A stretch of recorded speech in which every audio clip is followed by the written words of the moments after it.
జగన్ వస్తే జనాలు తాకట్టే.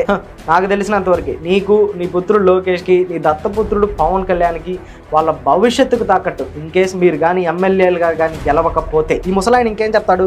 అరాచక పాలన అదైపోతుంది ఇదైపోతుంది అని చెప్పి గుండెలు బాదుకుంటా ఉన్నాడు. మీరైతేనే విజనరీ అనుకుంటే, మీరైతే కానీ మన రాష్ట్రాన్ని చంద్రమండలంలో పెట్టగలిగే కెపాసిటీ కానీ ఉంటే మరి 2014 నుంచి 2019 దాకా మీరే ముఖ్యమంత్రిగా ఉన్నారుగా. మరి ఎందుకు రాష్ట్రానికి ఉపయోగపడే ఒక పోర్టును కట్టలేకపోయారు, ఒక ఫిషింగ్ హార్బర్ని కట్టలేకపోయారు, జనాల బతుకులకు ఉపయోగపడే ఉద్దానం ప్రాజెక్ట్ లాంటివి కట్టలేకపోయారు, రాయలసీమకి నీరు ఇవ్వలేకపోయారు. ఇలా చెప్పుకుంటా పోతే చాలానే ఉంది. జగన్మోహన్ రెడ్డి గారికి ఇల్లే కాదు, డ్రాయర్ కూడా లేదంట. సిగ్గు లేకపోతే సరే 14 సంవత్సరాలు ముఖ్యమంత్రిగా చేశారు, కనీసం ఏం మాట్లాడుతున్నారో కూడా మీకు అర్థం కావట్లేదు. వయసు పైన పడి వయోభారం వచ్చేసరికి ఇష్టం వచ్చినట్టు మెంటలోడి మాదిరిగా ఏది పడితే అది మాట్లాడుతూ ఉన్నారు. రేపు రాబోయే ఎలక్షన్స్లో జనాలు మంచి దొడ్డు కర్ర తీసుకొని మలద్వారంలో చూస్తే ముఖద్వారంలోకి వస్తుంది. మీరు ఇలాగే వాగుతూ ఉండండి, జనాలు మీ చేష్టలన్నీ చూస్తూ ఉన్నారు. రేపు ఎలక్షన్స్లో మంచి కర్ర కాల్చి పిర్ర మీద వాత పెడతారు. ఇంకొకటి, ఆంధ్రజ్యోతి పేపర్ గురించి మాట్లాడదాం. నిన్న కేసీనే నాని సీఎంఓలో జగన్మోహన్ రెడ్డి గారిని కలిసి నేను టీడీపీని వీడాను, వైసీపీలో చేరుతున్నానని చెప్పి అనౌన్స్ చేశాడు. ఒక ఎంపీ ఒక పార్టీని వీడి ఇంకొక పార్టీలో చేరితే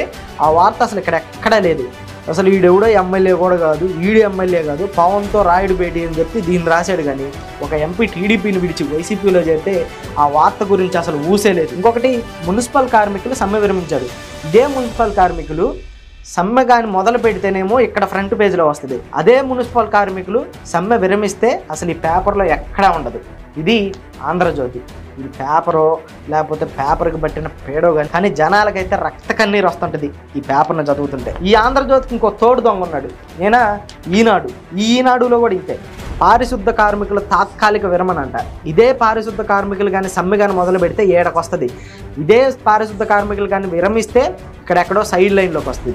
సేమ్ ఎస్ఎస్ఐ ఉద్యోగుల సమ్మె విరమణ. ఇదే ఎస్ఎస్ఐ ఉద్యోగులు కానీ సమ్మె కానీ మొదలు పెడితే ఏడకు వస్తుంది.